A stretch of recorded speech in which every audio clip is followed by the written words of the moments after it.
بسم اللہ الرحمن الرحیم۔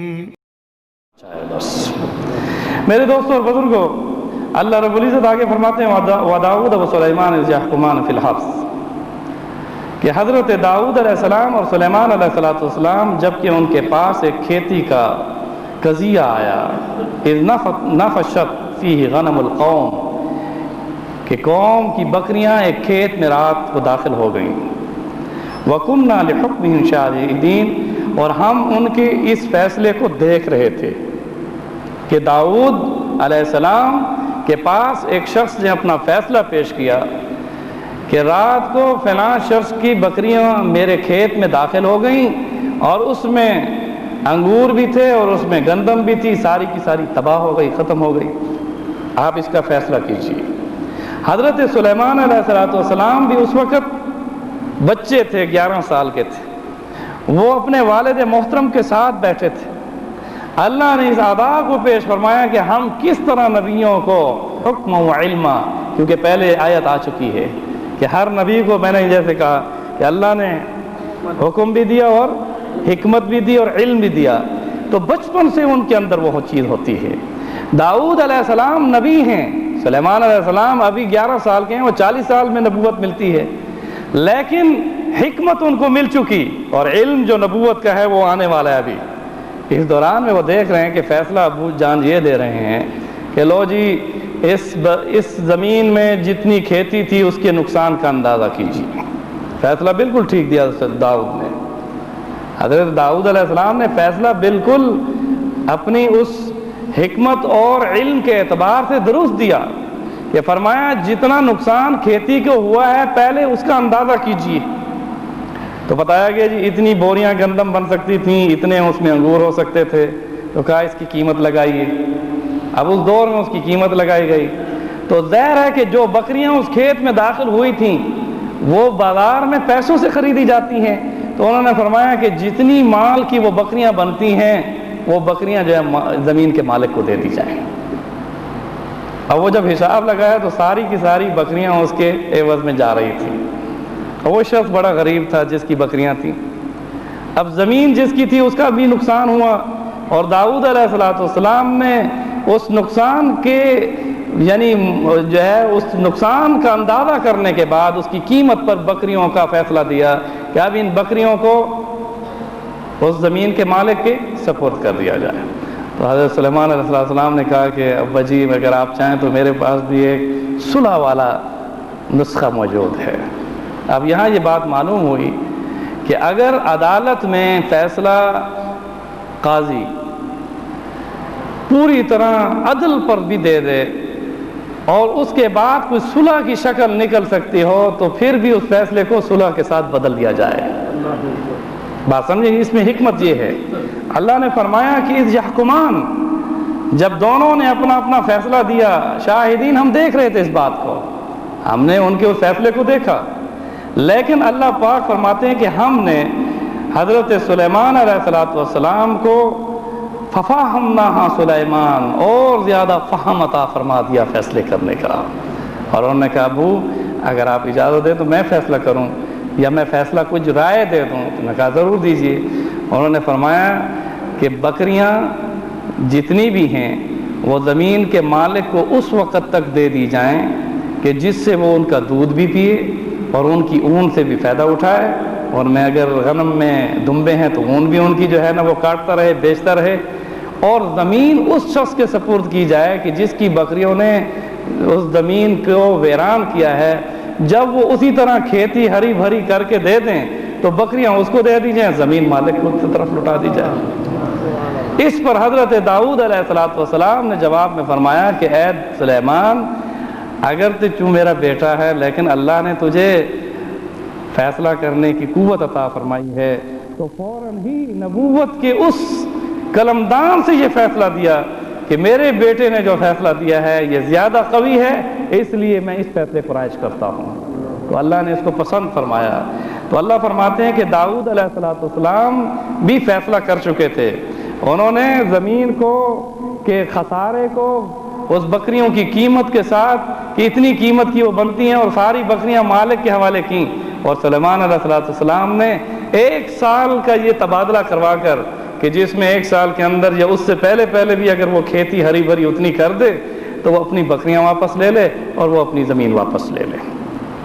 تو اللہ پاک فرماتے ہیں کہ اسی طرح سے ہم نے وَكُلًّا آتَيْنَا حُكْمًا وَعِلْمًا، اب پھر فرمایا، اب یہ نہ سمجھیں کہ داؤد کے پاس حکمت اور علم نہیں تھا، نہیں، ہم نے دونوں کو حکمت اور علم عطا فرمایا، لیکن بعض نبیوں کے پاس زیادہ ہوتا ہے، بعضوں میں کم ہوتا ہے، اس لیے فرمایا تِلْكَ الرُّسُلُ فَضَّلْنَا بَعْضَهُمْ عَلَىٰ بَعْضٍ، ہر نبی دوسرے نبی پر فضیلت رکھتا ہے، اس میں درجات ہیں۔ اب یہ کہنا کہ بیٹا ہو اور وہ کم ہوگا باپ بڑا ہوگا، نہیں، ہے ابراہیم کی نسل میں سے، اسماعیل کی پشت میں سے، لیکن سب سے زیادہ اونچے درجے والے نبی کون ہیں؟ کہ محمد رسول اللہ۔ اب یہاں یہ فلسفہ دینا تھا کہ اگر داؤد علیہ السلام کا بیٹا سلیمان، دونوں کو وَآتَيْنَاهُ حُكْمًا وَعِلْمًا، جبکہ دونوں کو حکمت اور علم دونوں کو دیا گیا، لیکن اس کے باوجود سلیمان علیہ السلام اپنے مقام میں اس فیصلے کے بعد بڑھ گئے، تو یہ بات باپ کے درجے کو کم تو نہیں کرتی، لیکن نبوت کے درجے کو بڑھاتی ہے کہ جس کو جو مقام رب عطا فرمانا چاہے، تو آدم علیہ السلام کی اولاد میں سے ہو، باپ ابراہیم ہو، ابو الانبیاء ہوں، اور سب سے اونچا مقام اولاد میں ہو تو محمد رسول اللہ صلی اللہ علیہ وسلم کا۔ اس طرح اللہ نے فرمایا وَسَخَّرْنَا مَعَ دَاوُودَ الْجِبَالَ يُسَبِّحْنَ وَالطَّيْرَ، اور تابع کر دیے داؤد کے ساتھ پہاڑوں کو، یسبحن والطیر، اور پرندوں کو جو ان کے ساتھ تسبیح بیان کرتے، وَكُلْنَا فَاعِلِينَ، اس میں آگے اللہ نے فرما دیا ہم ہی نے یہ کام کرایا۔ کس نے کیا؟ رب نے۔ پہاڑ ان کے تابع ہو گئے، پرندے ان کے تابع ہو گئے، کن کے؟ داؤد علیہ السلام کے۔ کن کے؟ داؤد علیہ السلام کے۔ پہاڑ اتنے تابع، لَنَّا لَهُ الْحَدِيدِ، ان کے اندر، پہاڑوں کے اندر کیا ہے، معدنیات کتنی چھپی ہوتی ہیں۔ داؤد علیہ السلام کے لیے پہاڑ اتنے مسخر ہو گئے تھے کہ داؤد علیہ السلام پہاڑ کے اندر گہرائیوں میں جو معدنیات تھے اس سے بھی واقف تھے، اور جب حکم کرتے تھے کہ پہاڑ اپنی اس معدنیات کو بیر اگل، تو وہ اپنے جو ہے لوہے کو اگل دیتا تھا۔ اس لوہے کو جب وہ اگلتا تھا تو اللہ پاک قرآن میں فرماتے ہیں وَعَلَّمْنَاهُ صَنْعَةَ لِبُوسٍ لَكُمْ، ہم نے حضرت داؤد کو صنعت لباس بنانے کی بھی وہ علم عطا فرمایا کہ وہ لوہا جو ہے وہ پہاڑوں سے نکلتا تھا، اور اس سے وہ زرے بناتے تھے، تلواریں بناتے تھے، دیگیں بناتے تھے، اور اپنے ہاتھ سے بھی بناتے تھے، اور حکم کرتے تھے تو خود بخود بھی بن جاتی تھی۔ اور اس کو اللہ تعالیٰ نے یہ فرمایا کہ یہ وہ چیز تھی لِتُحْسِنَكُم مِّن بَأْسِكُم، کہ جس سے تم جنگ میں مدد لیا کرتے تھے۔ یہاں سے یہ بات معلوم ہوئی کہ جنگ میں اوزار کو اختیار کرنا یہ نبیوں کی سنت ہے، اور اس میں سب سے پہلے زرے کا جو ایجاد ہے، زرے کی، کہ جس کو حضرت داؤد علیہ السلام نے بنایا تھا کہ انسان ان کو پہن لیتا تھا، لوہے کے لباس کو، خرد کو اپنے آنکھوں میں سوراخ کر کے اس جگہ کو، اپنے سر کو پوری طرح سے ڈھانپ لیتا تھا۔ یہ زرہ بند، یہ بختر گاڑیاں آج کی نہیں ہیں، بلکہ یہ ساری چیزیں سب سے پہلے حضرت داؤد علیہ السلام نے قائم فرمائی تھی، اور لوہے سے قائم فرمائی۔ اسی لوہے سے پھر جو ہے سائنس نے یہ بات ذہن میں رکھی کہ جس سے جنگ کے بارے میں اللہ نے فرمایا ہے کہ تم جنگ میں ان سے مدد لے سکو، تو لوہے کے اوزار بنائے، اسی سے میزائل بنے، اسی سے ٹینک بنے، اسی سے دیگر چیزیں بنی، اور قرآن سے سائنس نے یہ بات لی کہ کون سی وہ چیز مؤثر ہے جنگ میں، وہ لوہا ہے، اور لوہا کا خزانہ کس کے پاس ہے؟ کہاں ہے وہ؟ بتاؤ، پہاڑوں کے اندر ہے، معدنیات ہے رب کی طرف سے۔ اس لیے اگر دنیا میں سائنس جتنی ترقی پر پہنچ جائے، اس کی اپنی ذاتی ایجاد کوئی بھی نہیں ہے۔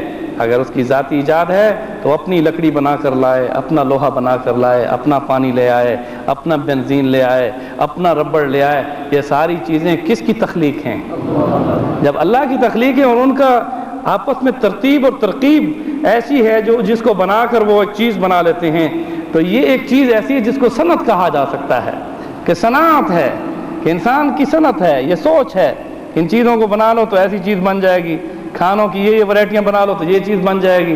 لیکن یہ تو دعویٰ کوئی نہیں کر سکتا کوئی متم والا کہ جناب روٹی میں ہی پکاتا ہوں تو اس کا معنی ہے کہ روٹی میں ہی کھلا رہا ہوں، یا روٹی کے پیچھے جتنا بھی پیچھے جو ہے نا گندم کو زمین میں بویا گیا، اس کے بعد اس کو نکلا، اور کتنی جا کر پروسیس کے بعد وہ آٹا بنی. یہ بتاؤ کہ یہ سارا کام پیچھے کون کر رہا تھا؟ اللہ کر رہا تھا. ایک روٹی بنانے میں، ایک روٹی کھانے میں، اس کے پیچھے دیکھیں کتنی محنت ہے. اور وہ کسان جو دانہ زمین میں ڈال دیتا ہے، اس سے آپ پوچھیں کہ کیا یہ دانہ دوبارہ نکلے گا؟ اب اس کو یہ دانہ خاک میں مل کر گلے گلزار کون کرتا ہے؟ اللہ کرتا ہے. اب یہاں اللہ رب العزت نے فرمایا کہ ہم نے داؤد علیہ السلام کے لیے پہاڑوں کو مسخر کیا اور پرندوں کو مسخر کیا. اور پہاڑ اور پرندے جب داؤد علیہ السلام ذکر فرماتے تھے تو ذکر کے وقت میں پرندے بھی حضرت داؤد کے ساتھ ذکر میں مشغول ہو جاتے تھے. یہاں یہ بات معلوم ہوئی کہ حضرت داؤد علیہ السلام کا ذکر بالجہر تھا. ذکر بالجہر تھا. اگر دل میں ذکر کرتے تو پھر وہ پرندے کیسے سنتے؟ اس لیے جب ذکر وہ کرتے تھے لا الہ الا اللہ کہو، لا الہ الا اللہ، زور سے کہو لا الہ الا اللہ. اب جو ہی وہ لا الہ الا اللہ، اللہ کا ذکر سب سے بڑا کون سا ہے؟ افضل الذکر کہو. اب یسبحن والطیر، جب وہ ذکر کرتے تھے یا زبور پڑھتے تھے، اللہ کا کلام پڑھتے تھے، کہ حضرت داؤد پر کون سی کتاب نازل ہوئی؟ زبور نازل ہوئی. جب وہ زبور پڑھتے تھے یا خدا کا ذکر کرتے تھے، اللہ کا ذکر کرتے تھے، تو پرندے بھی اس ذکر میں شامل ہو جاتے تھے. رسول اکرم صلی اللہ علیہ وسلم ایک مرتبہ اپنے ایک صحابی حضرت موسیٰ عشری رضی اللہ تعالیٰ عنہ تلاوت فرما رہے تھے اور انہیں پتہ نہیں تھا، حضور گزر رہے تھے کہ وہ تلاوت کر رہے ہیں، تو آپ ٹھہر گئے اور سنتے رہے.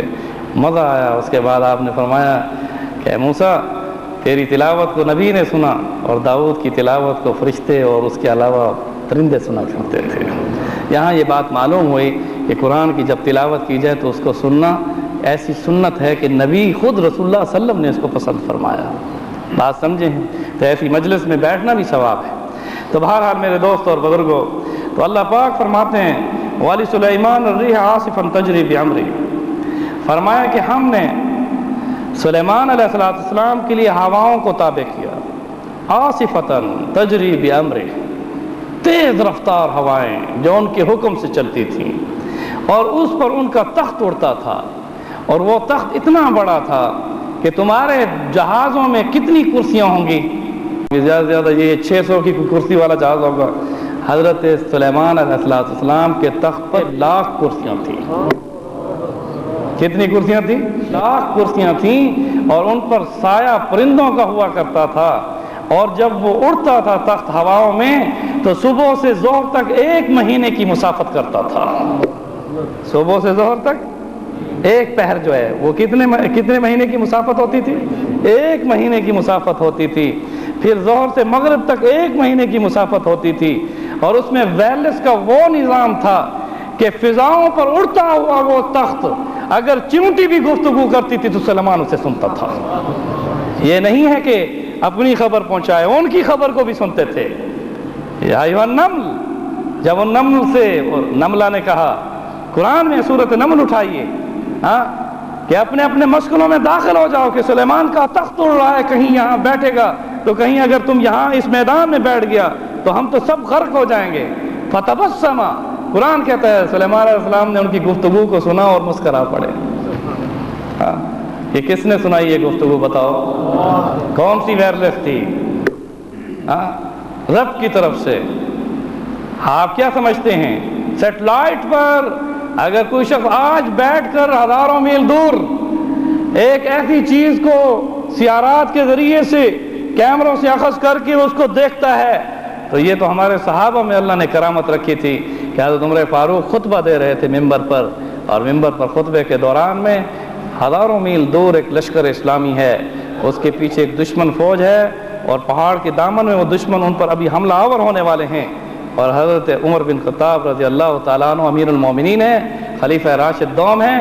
خطبے کے دوران رب ذوالجلال نے زمین کے سارے فاصلوں کو ہٹا دیا اور وہ لشکر کو ہدایات کرنے لگے، یا ساریہ الجبل، اے ساریہ پہاڑ کے پیچھے دیکھ کے دشمن آنے والا ہے. لوگوں نے سنا یہ کیا ہوا، حضرت عمر خطبے کے دوران میں کیا بول رہے ہیں. اتنی مدت کے بعد جب لشکر واپس آیا تو ان لشکر والوں نے بتایا فلاں دن جمعے کا دن تھا، فلاں وقت میں امیر المومنین کی یہ آواز ہمیں پہنچی اور ہم نے اسی آواز پر پیچھے دیکھا تو دشمن حملہ آور ہونے والا تھا، اور ہم اس کے حضرت عمر کی اس خبر پر ہم اس کے بعد اپنے آپ کو چوبند اور چاقو چوبند کرنے کے بعد حملہ آور ہوئے اور ان کو ہم نے شکست دی۔ اب بتاؤ کہ یہ نظام اللہ نے کرامات کے ذریعے سے اپنے بندوں سے جاری کیا ہوا تھا یا نہیں؟ بولو۔ بہت سارے واقعات ہیں۔ آپ کیا سمجھتے ہیں کہ آپ اپنے سمندروں کے اندر بحری جہازوں کو چلائیں گے؟ وہ تو قرآن پاک میں ہے۔ اس سمندری کشتی کو سب سے پہلے حضرت نوح علیہ السلام نے قائم کیا۔ سب سے پہلے زمین پر کھیتی حضرت آدم علیہ السلام نے بوئی۔ سب سے پہلے جو ہے نا درزی کا کام حضرت ادریس علیہ السلام نے کیا ہے۔ اسی طرح سے بہت سارے کام نبیوں نے خود کیے ہیں، صنعت کے کام۔ حضرت سلیمان علیہ السلام کو اللہ نے ہوا ان کے تابع کی، اس کے ساتھ جنات ان کے تابع تھے، شیاطین جن ان کے تابع تھے، اس کے ساتھ چھوٹی چھوٹی چیزیں حتیٰ کہ نمل تک ان کے تابع تھے۔ یہاں دو چیزوں کو اللہ نے پیش کیا ہے، ایک کثیف اور ایک لطیف۔ کثیف چیزوں میں پہاڑ ہے، وجودی پرندے ہیں، جانور ہیں۔ جانور، پہاڑ، یہ داؤد علیہ السلام کے تابع تھے۔ اور لطیف مخلوق جو نظر نہیں آتی، جو نظر بھی آئے مگر ہے لیکن بہت ہی لطیف ہے، جیسے جنات۔ ہوا نظر نہیں آتی مگر اس کی طاقت ہے، ہوا اپنی قوت منواتی ہے۔ قرآن میں آتا ہے کہ ہم نے قوم عاد کو وَأَمَّا عَادٌ فَأُهْلِكُوا بِرِيحٍ، ہم نے قوم عاد کو ہواؤں کے ذریعے سے غرق کیا۔ فَأُهْلِكُوا بِرِيحٍ سرسرا، ایسی ہوائیں جو تیز چلی کہ جس نے قرآن پاک میں آتا ہے کہ ان کے اوپر 8 دن اور 7 راتیں جو ان کے اوپر وہ ہوائیں چلی تھیں، ان کو اسی طرح سے ان کو خشک کر دیا تھا انسانوں کو، کہ انسان کے اندر خون ہے، انسان کے گوشت میں پانی ہے، انسان کے گوشت میں نمی ہے، انسان کی جلد میں نمی ہے۔ اور وہ ہوائیں اتنی تیز چلی تھیں کہ اس نے آنکھوں کو خشک کیا، پھٹ گئیں، زبان کو خشک کیا، جسم کو خشک کیا، خون پگھلا ختم کر دیا۔ اس کے بعد ایک ایسی سوکھی ہوئی لکڑی بن گیا کہ فرمایا کہ جیسے کھجور کے تنے پڑے ہوتے ہیں، اس طرح سے انسان پڑا تھا۔ اس کی ہوا نکل گئی، ہوا نے اس کی ہوا نکال دی، ہوا نے اس کی ہوا کو نکال دیا، سوکھی لکڑی بن گیا، اس کا پانی خشک ہو گیا، اس کا خون خشک ہو گیا، جسم کی رطوبت خشک ہو گئی، ہلکا پھلکا ہو گیا، کچھ بھی نہیں تھا وہ۔ اسی طرح سے اللہ نے حضرت داؤد علیہ السلام کو کثیف چیزوں سے نوازا، ان میں پہاڑ کثیف ہے، وزنی ہے، وجود ہے، پرندوں اور جانوروں کا ایک وجود ہے۔ اسی طرح سے وہ دیگیں بناتے تھے، صنعت بہت ساری انہوں نے قائم کی تھی، لیکن اس کے مقابلے میں سلیمان علیہ السلام کو لطیف چیزوں کے ساتھ نوازا، ہوائیں تابع کر دیں، جنات نظر نہیں آتے وہ تابع کر دیے، اس طرح سے جو ہے مخلوقات میں چھوٹی چھوٹی مخلوق تک کو تابع کر دیا۔ اور سلیمان علیہ السلام جس وقت اپنے فضاؤں میں اڑتے تھے تو اپنی حکومت کا ڈنکا ان کا بجتا تھا، اور اس حکومت کا ڈنکا بجنے کے باوجود جب انہوں نے سنا کہ ایک شخص نیچے کھڑا ہے، سلیمان کا تخت ہواؤں میں اڑ رہا ہے، اور وہ دیکھ کر کہہ رہے سبحان اللہ۔ کیا کہہ رہا ہے؟ کہہ دو ظاہر ہے کہ وہ مومن تھا جس نے حضرت سلیمان علیہ السلام کے تخت کو اڑتے دیکھا، جس پر لاکھ کرسیاں ہوں، اس کے اوپر پرندے ہوں، اس میں جانور ہوں، اس میں حدیقہ بھی ہوتا تھا، سب کچھ اس میں، کھانے پینے کی میزیں بھی لگی ہوتی تھیں، لیکن سلیمان علیہ السلام جس وقت تخت اڑتا تھا تو سجدہ ریز ہو جاتے تھے۔ یہ بھی آپ کو بات بتاؤں، تخت جب اڑتا تھا تو اکثر و بیشتر وہ سجدہ ریز ہو جاتے تھے اور کہتے تھے کہ رب تیری قدرت سے یہ اڑ رہا ہے اور تو نے مجھے اپنا فضل عطا فرمایا ہے۔ یہ بات معلوم ہوئی کہ جب انسان پر نعمتوں کا اللہ تعالیٰ کی طرف سے نعمتیں آئیں تو وہ کیا کرے؟ سب سے پہلے سجدہ شکر بجا رہا ہے۔ کس کا؟ اللہ کا۔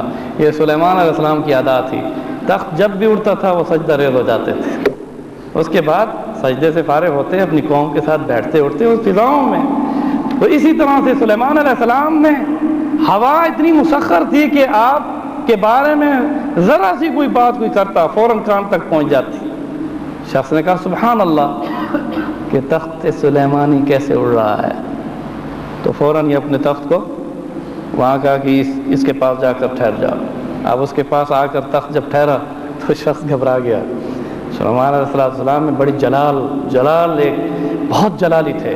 یہی وجہ ہے کہ سلیمان علیہ السلام جب جنات کو یہ حکم فرماتے تھے کہ مثلاً آپ نے حکم فرمایا کہ مسجد اقصیٰ کی تعمیر کرو، بڑے بڑے پتھر وہ اٹھا کر مشقت اٹھا کر رہے تھے، تو کہا اجازت کسی کو نہیں ہے کہ میرے پاس کوئی آئے، اور شیشے کے کمرے میں کھڑے ہو گئے، 1 سال تک کھڑے رہے، کسی جن کو یہ ہمت نہیں ہوئی کہ سلیمان سے پوچھ سکیں کہ زندہ بھی ہیں کہ دنیا سے چلے گئے۔ قرآن میں آیا نہیں؟ ہاں، اسی طرح سے سلیمان علیہ السلام میں، اچھا یہاں پر ایک مسئلہ بھی پیش کرتا چلا جاؤں، حیات النبی کا مسئلہ اسی میں آتا ہے کہ حضرت سلیمان علیہ السلام نے جب جنات کو یہ حکم کیا وَمِنَ الشَّيَاطِينِ مَن يَغُوصُونَ لَهُ وَيَعْمَلُونَ عَمَلًا دُونَ ذَلِكَ، قرآن میں آیا کہ شیاطین ان کے تابع تھے، جنات ان کے تابع تھے۔ اب ان کے جب تابع تھے تو ان سے بڑے بڑے کام لیتے تھے، وہ عمارتیں بنوانا، بڑی بڑی عمارتیں، پرانے بڑے بڑے پتھر، آج بھی اقصیٰ میں چلے جاؤ وہ پتھر موجود ہیں جو کس طرح سے اس زمانے میں انسان نہیں اٹھا سکتا تھا، جنات نے کاٹ کر پہاڑوں سے آ کر پیش کیے۔ اور وہاں جس وقت شیشے کی عمارت میں، شیشے کے کمرے میں سلیمان علیہ السلام اپنے عصا کو لے کر کھڑے ہو گئے اور 1 سال تک کھڑے رہے، اور مسجد کی تعمیر ہوتی رہی، اور جنات یہ سمجھتی رہی کہ سلیمان علیہ السلام دیکھ رہے ہیں، جبکہ حکم کرنے کے بعد اسی وقت اللہ نے انہیں جو موت کا مزہ تھا چکھا دیا، لیکن جسم اسی طرح کھڑا ہے۔ لکڑی کو جو کہ آسا تھا اس کو دیمک لگی، جس وقت 1 سال کی مدت کے بعد لکڑی میں وزن نہیں رہا، اسی سے جب نیچے آپ لیٹ گئے، ہاں، تو یہاں یہ بات معلوم ہوئی کہ سلیمان کے کپڑوں کو بھی وفات کے بعد کسی چیز نے نقصان نہیں پہنچایا، اور یہ بات معلوم ہوئی کہ نبی کا جسم مرنے وفات کے بعد وہ مٹی پر یہ حرام ہے کہ مٹی ان کے جسم کو کھائے۔ اور پھر یہ بھی ساتھ سن لیں کہ رسول اکرم صلی اللہ علیہ وسلم نے فرمایا کہ جب بھی کوئی شخص میرے اوپر سلام پڑھتا ہے تو میری روح میرے جسم میں پلٹ جاتی ہے اور میں اس شخص کے سلام کا جواب دیتا ہوں، اور میں گواہ بنتا ہوں۔ اب یہ قوت کس نے دی؟ رہا یہ کہ موت کا مزہ چکھنا، یہ تو فرشتوں کو بھی ہوگا، کتنا ہوگا؟ لحظہ ہوگا۔ موت ایک مزہ ہے، موت کا ایک مزہ ہے، اس کے بعد حیات برزخی ہے، شہادت میں بھی ایک موت کا مزہ شہید چکھ لیتا ہے، لیکن اس کے بعد اس کی حیات ہے۔ لا تقولوا لمن يقتل في سبيل الله اموات۔ اب کتنی موت کا وہ وقت ہے شہید کے لیے، اتنا ہی ہے کہ خون کا قطرہ گرتا ہے تو اس فنا میں اس کی بقا کا فیصلہ ہو جاتا ہے، جسم فانی ہوا پھر بقا کا فیصلہ ہو گیا کہ اب تو ہمیشہ کے لیے زندہ ہے۔ اب تیری روح کس کا طواف کرے گی؟ بولو، عرش کا۔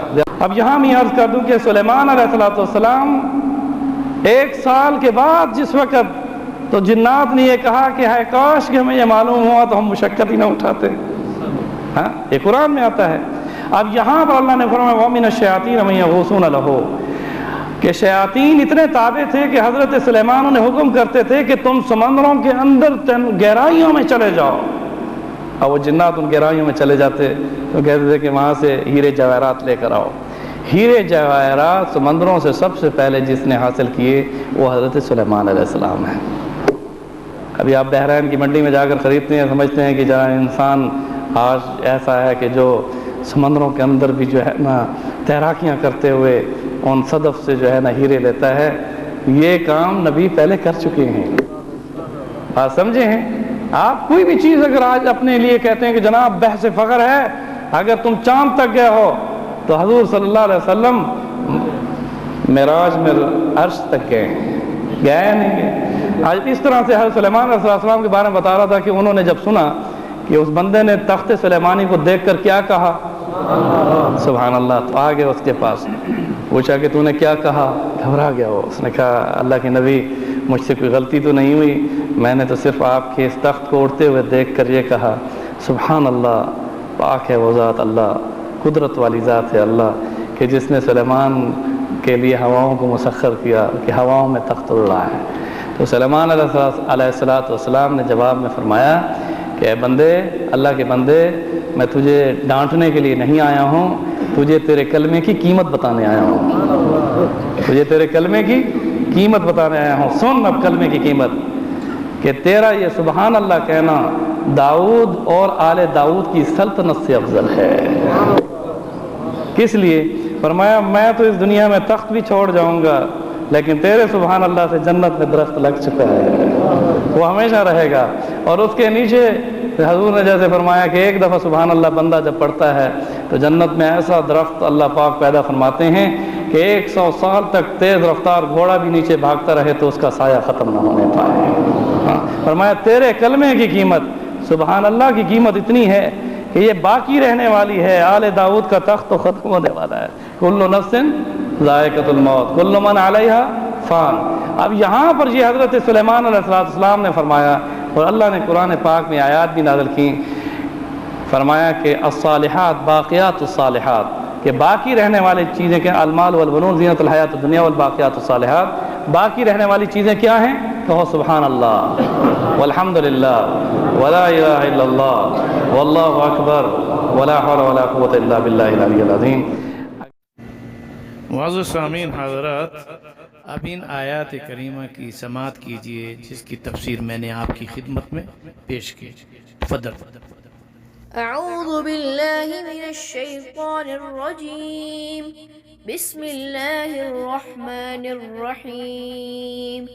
وداود وسلیمان اذ یحکمان فی الحرث اذ نفشت فیہ غنم القوم وکننا لحکمہم شاہدین ففهمناها سليمان وكلا آتينا حكما وعلما وسخرنا مع داود الجبال يسبحن والطير وكنا فاعلين وعلمناه صنعة لبوس لكم لتحسنكم من بأسكم فهل أنتم شاكرون ولسليمان الريح عاصفة تجري بأمره إلى الأرض التي باركنا فيها وكنا بكل شيء عالمين۔